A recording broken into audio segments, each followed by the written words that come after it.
2020 is a big year for humanity's journey to Mars, with no less than 4 missions scheduled to leave for the Red Planet in the summer.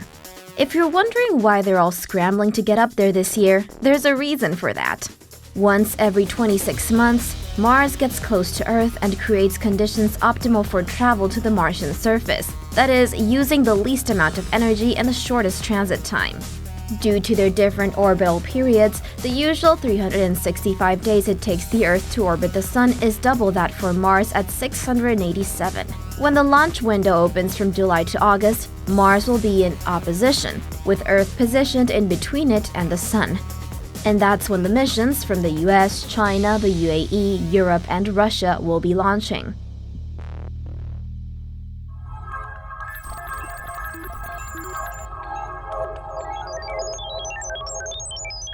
As part of their Mars exploration program, NASA will launch its Mars 2020 rover from Cape Canaveral, Florida on July 17th. It's expected to touch down on February 18, 2021 on Mars' Jezero crater, where it will search for signs of ancient life. A study published in the journal Icarus had identified mineral deposits called carbonates along the crater's inner rim, and said a lake was at the site of the Martian crater more than 3.5 billion years ago. NASA says its Mars 2020 rover will collect rock core samples from the Martian surface, as carbonates on the crater could be preserving signs of past life. The mineral deposits could also reveal how the red planet evolved from having liquid water and a thicker atmosphere to a cold, dry desert. Another study had found hydrated silica minerals that are also capable of preserving ancient life on the edge of the Jezero crater. This could be an ideal location for the rover to search for buried microbial fossils, especially if the minerals are located at the crater's bottom layer. In preparation for the mission, the Mars 2020 rover took its first driving test at the Jet Propulsion Laboratory in California last December 17th. According to NASA, the rover was able to roll forward, backward, and perform a pirouette in the laboratory over a period of 10 hours. It was also able to drive over small ramps in the lab. The rover is equipped with an autonomous navigation system, which uses high-resolution navigation cameras and image processing software. Its wheels have been redesigned for added durability. NASA says the technology will allow the rover to drive roughly 200 meters per Martian day, while a radar imager gathers data about the planet's surface. NASA's engineers have also connected a small helicopter to the bottom of the Mars 2020 rover. According to NASA, a cover will shield the mini helicopter from debris as the rover lands on Mars' surface. The aircraft will be deployed over the red planet once the rover finds a suitable area to conduct test flights. The helicopter will be carrying a camera to capture photos of the Martian surface for transmission back to Earth. NASA's website explains that the main body of the Mars helicopter will be the size of a softball and weigh under 4 pounds. The helicopter will use 2 sets of rotor blades that are 4 feet long. These will spin at 2,400 rotations per minute to allow the helicopter to fly as high as 15 feet above the red planet. The Mars helicopter will include a solar array to recharge its batteries that are to be used to rotate the blades and keep the vehicle warm throughout the night.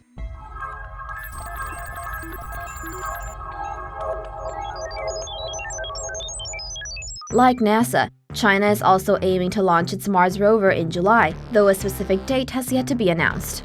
China's Mars 2020 mission will be launched on a Long March 5 carrier rocket from the Wensang spacecraft launch site in Hainan province.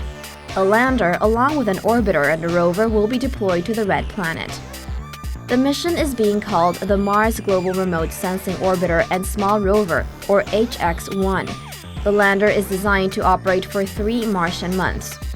The lander will touch down on the northern hemisphere of Mars, according to the State Council of the People's Republic of China's website. It will contain a rover that has 6 wheels and 4 solar panels, and will be able to explore Mars by itself. The rover will contain a remote sensing camera as well as a ground-penetrating radar and is expected to collect Martian soil and bring it back to Earth by 2030.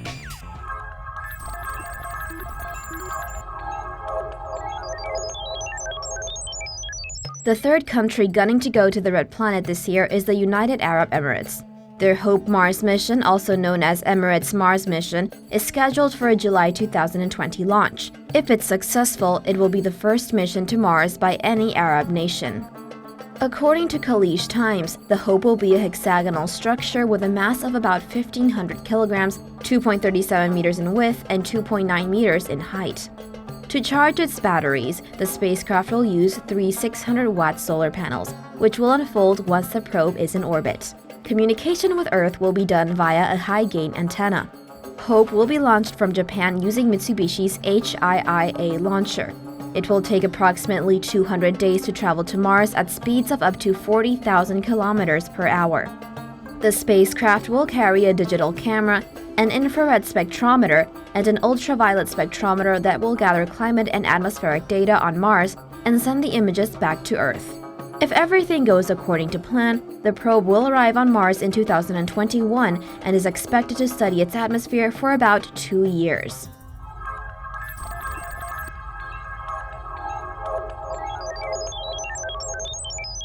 The EU and Russia are collaborating on a mission to Mars to try and answer the question of whether life has ever existed on the red planet.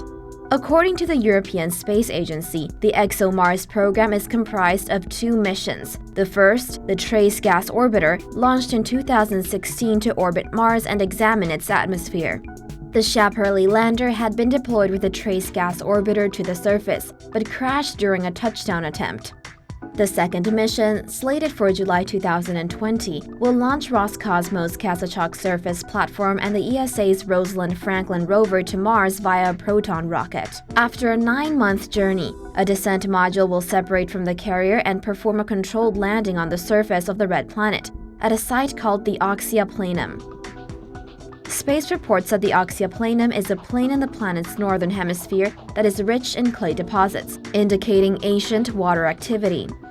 After touchdown, the Kazachok platform will remain at the landing site to study the surface environment. Instruments on board will be used to take images of the landing point, study subsurface water distribution, as well as the planet's atmosphere and internal structure. The rover, meanwhile, will travel across the planet's surface, using stereo cameras to build navigation maps and collision avoidance cameras to navigate the terrain. It will drill up to 2 meters down to retrieve underground samples that may contain preserved biomarkers, which will be subject to chemical, physical, and spectral analysis.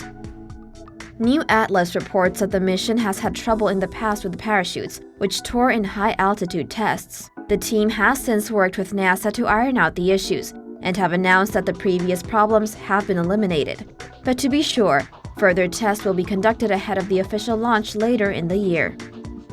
Orbiters and rovers are only the beginning. The goal is to sufficiently study the red planet, so that at some point in the not-too-far-off future, we can put humans on Mars. As far as crewed Mars missions, there are 2 entities at the forefront: NASA and SpaceX. First up is NASA, whose road to Mars is via the Moon. NASA's Moon to Mars exploration program, first proposed in 2015, consists of 3 phases. The first, called Earth Reliant, involves using the International Space Station until 2024 to research deep space technologies and study the effects of long-term space missions on the human body. It also covers NASA's development of the Orion spacecraft and the Space Launch System Super Heavy Lift Launch Vehicle, or SLS. NASA is currently in the process of testing the SLS rocket's fuel tank, which is a liquid hydrogen tank that is 61 meters tall and 8 meters in diameter. Its design allows it to hold over 2 million liters of supercooled liquid nitrogen. The tank will feed the rocket's RS-25 engines with cryogenic liquid hydrogen and liquid oxygen, producing almost 9 million pounds of maximum thrust. The launch vehicle is designed to carry NASA's Orion spacecraft as well as other cargo into deep space for exploration. Orion is one of NASA's next-generation exploration spacecraft, which is able to carry 4 crew members within its crew module. The second phase, Proving Grounds, involves the creation of infrastructure in cislunar space, such as the Lunar Orbiter Platform Gateway, to help the agency learn how to conduct operations in a deep space environment. The Gateway space station is slated for completion in the mid-2020s. According to Space.com, NASA's 2019 fiscal budget request calls for a 2022 launch of the Power and Propulsion Module. 2 additional launches by 2025 will add habitation, logistics, and airlock functions. According to the ESA, Gateway will serve as a staging post where astronauts can dock and leave their spacecraft, then travel to the lunar surface in a lander. It will also provide them shelter, a place to stock up on fuel and supplies and relay communications, and a base to dispatch crew and robots to the moon. Missions to Mars and its moons would begin during Earth Independent, the third and final phase, which could see NASA using the Lunar Gateway and a spacecraft such as the Deep Space Transport. According to Universe Today, a station in the Red Planet's orbit like Lockheed Martin's proposed Mars Base Camp could also be built to allow crewed missions to journey to the Martian surface. Based on a White House directive, NASA will be aiming to land astronauts on the moon by 2024, and then on Mars by the 2030s. It's hard to talk about humans going to Mars without mentioning SpaceX or Elon Musk. He's had several ambitious projects over the years, some of which have been cancelled, like the Red Dragon, a modified Dragon 2 capsule that was meant to be sent to Mars in 2018. The Dragon's heat shield had been meant to withstand temperatures over 3,000 degrees Fahrenheit, making it possible to safely enter and plummet through the Martian atmosphere.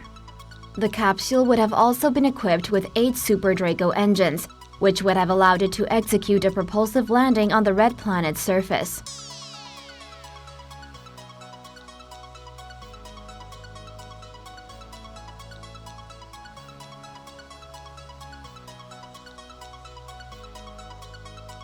Back in 2018, Musk revealed a redesigned version of the Big Falcon rocket, the 2 major parts of which were later given descriptive names: Starship for the spaceship and Super Heavy for the boosters. The vehicle is meant to land like a skydive rather than an airplane, landing vertically after slowing its descent. In early 2019, he shared new images of a Starship prototype called the Starship Hopper, which has a shiny steel finish and a 9-meter tank diameter. The prototype was going to be used in suborbital vertical takeoff and landing tests, or suborbital hops. The orbital version of the Starship was supposed to be launched with a giant rocket called the Super Heavy rocket, with a capacity to carry up to 100 passengers. The Star Hopper completed 2 hops in July and August 2019 before being retired to make way for the larger Starship prototypes. One of these larger prototypes is the 160-foot-tall Starship Mk1, which is equipped with 3 methane-fueled Raptor engines. When mounted atop the Super Heavy booster, the entire stack would have been 387 feet tall and contains 6 Raptor engines, with space for up to 37. It was meant to carry up to 100 people to destinations in space, like the Moon, Mars, or even around Earth. Instead of carbon fiber, the Starship spacecraft was going to be made of 301 stainless steel, which gets stronger as the temperature drops. The material's higher melting point is also meant to make the vehicle more resilient during re-entry into the Earth's atmosphere. On November 20, 2019, the Starship Mk1 was partially destroyed during cryogenic pressure testing, prompting SpaceX to retire both the Mk1 and Mk2 prototypes. The company is currently building the Starship SN1 at its facilities in South Texas. Musk on January 16 tweeted a photo of technicians working on the liquid oxygen header tank and nose cone. According to Space.com, SpaceX reps say the vehicle's first operational missions could come as early as 2021. Guess we'll need to wait and see next year. Life on Mars may be the end goal, but we're still a long ways off. There's a bunch of things we need to figure out first.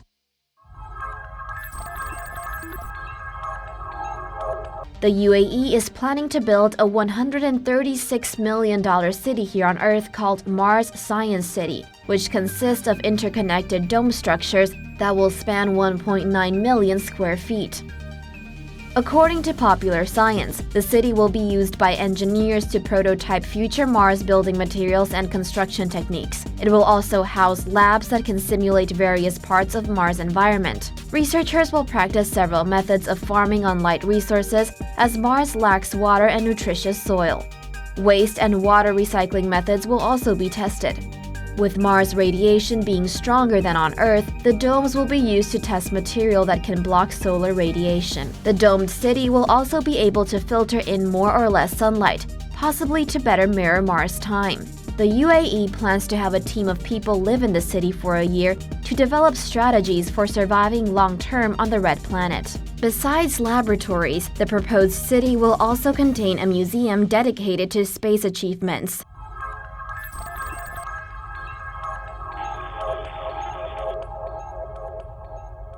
As far as traveling to Mars, astronauts might hibernate their way there. Getting to Mars from Earth takes a long time, as long as 200 days.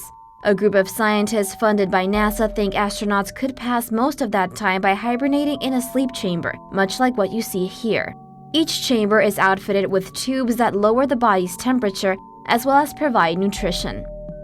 An intranasal cooling system would lower the astronaut's temperature by 5 to 10 degrees Fahrenheit, which significantly reduces metabolism. The astronaut is fed via catheters attached to the thyroid chest, while another tube carries waste away.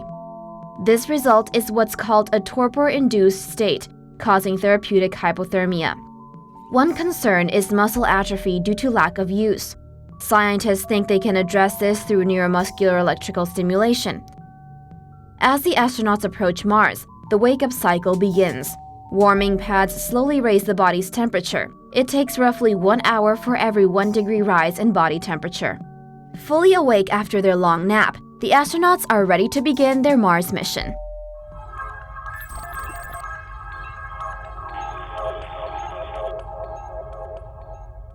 The journey to Mars won't be an easy one. Scientists say one of the dangers of traveling to Mars is exposure to radiation. Without the protection of Earth's atmosphere, humans are vulnerable to the sun's gamma rays and hot neutrons, which can cause cancer. A shield made of lead or water, especially in the form of ice, could be used to absorb the radiation and protect the human body. Spending less time in space could also reduce the effects of radiation. During space travel, humans are also prone to osteoporosis. Astronauts in space have been recorded losing 1 to 2% of bone mass per month. That would mean 10 to 25% of skeletal mass being lost during a year-long round trip to Mars.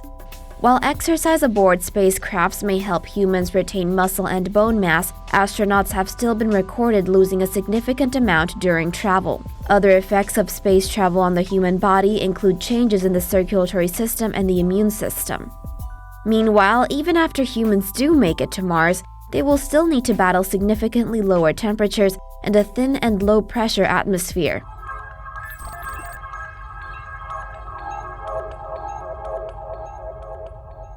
Mars may one day be able to sustain a human outpost with the help from the planet's own environment.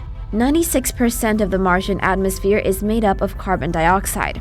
Researchers believe this abundant resource, combined with the cold Martian temperature and non-thermal plasma, can reduce oxygen and carbon monoxide. Local production of these gases on Mars could, in theory, help sustain an outpost or even colony on the red planet with oxygen, and help with deeper exploration of the solar system using carbon monoxide as fuel.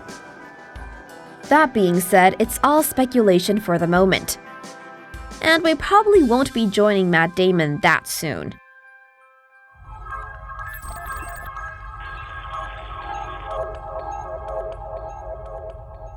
Back in 2016, the first home designed for humans to live on in Mars was unveiled at an exhibition in the UK. The exhibition of the show home ties in with a National Geographic docudrama that imagines colonists from Earth living on the red planet.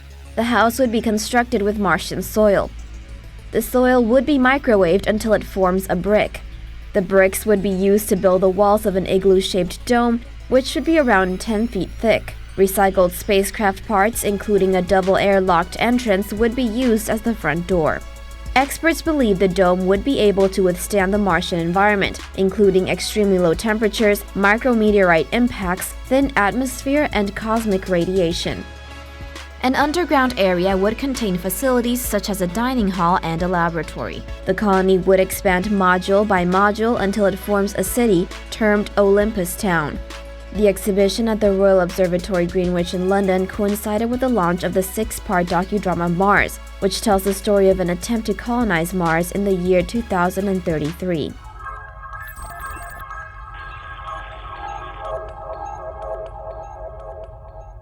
Matt Damon sure could have used one of these concept Mars homes in 2015's The Martian.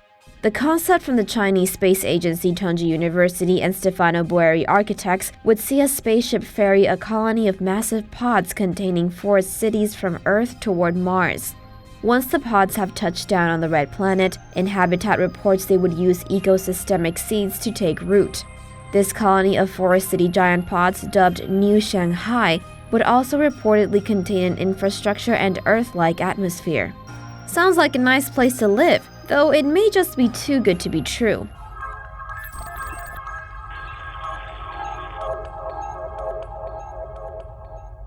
NASA is testing a nuclear fission reactor prototype that could enable long-term stays on the surface of the red planet. The first humans on Mars will need to be able to generate power to transform the planet's water and carbon dioxide into liquid oxygen and fuel. Addressing this concern is the Kilopower project, a nuclear power system that comes with a uranium reactor core, which uses fission to generate electricity. The system can generate 1 kilowatt of electricity, which can power a toaster, to 10 kilowatts, which can light up 100 bulbs. 4 to 5 10-kilowatt units will be needed to power the habit-charging vehicles, generating safe drinking water and oxygen. The months-long testing for the Kilopower prototype began in November at a Department of Energy National Security site in Nevada. Though a flight test is at least 6 to 8 years away, if all goes well, the technology could be ready by the mid-2020s to early 2030s.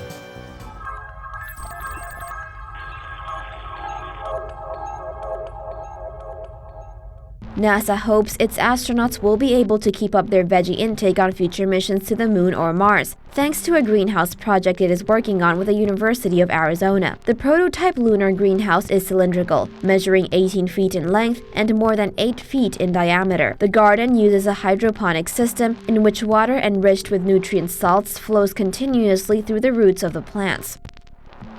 Carbon dioxide exhaled by astronauts can be absorbed by the plants. In return, the plants produce oxygen for the astronauts through photosynthesis. The exchange forms a bioregenerative life support system.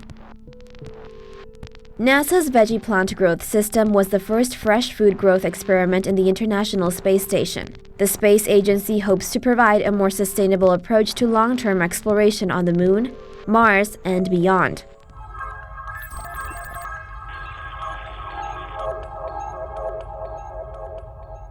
In the future, astronauts traveling to Mars will need to recycle and reuse as much as possible, including their feces.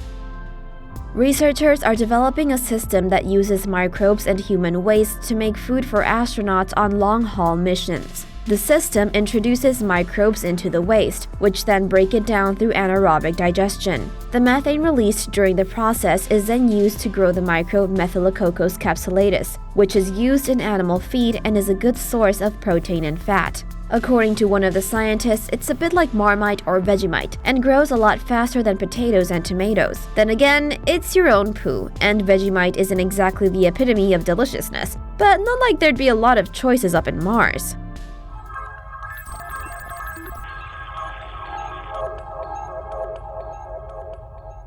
Researchers have developed plants that can produce nanomaterials which then give them extraordinary abilities that could allow them to someday grow on Mars.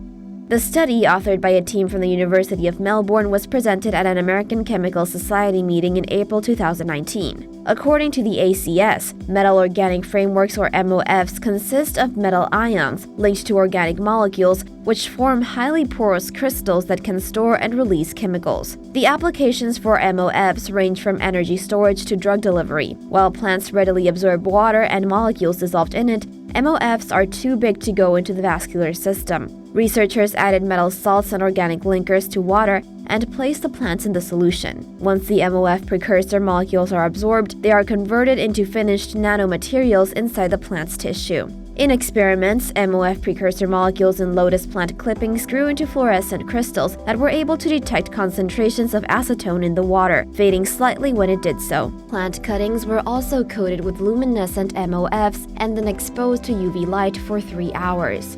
Those with the coating had less wilting and bleaching.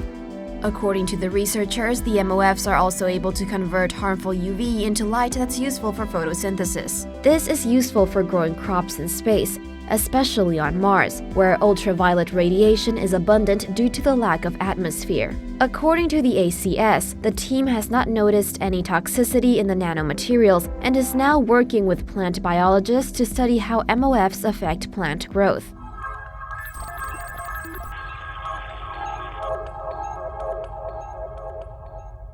NASA researchers are working on robot bees. According to new NASA plans for Martian exploration, robot Mars bees would use a rover as a mobile base for operations and charging. They can stay airborne for 4 to 6 hours. The space agency says the Mars bee is the size of a bumblebee, with a wingspan similar to a cicada. According to NASA, the low Martian gravity reduces the power requirements for generating lift. It's because of this that researchers have incorporated a flapping wing design with a torsional spring to absorb wasted energy.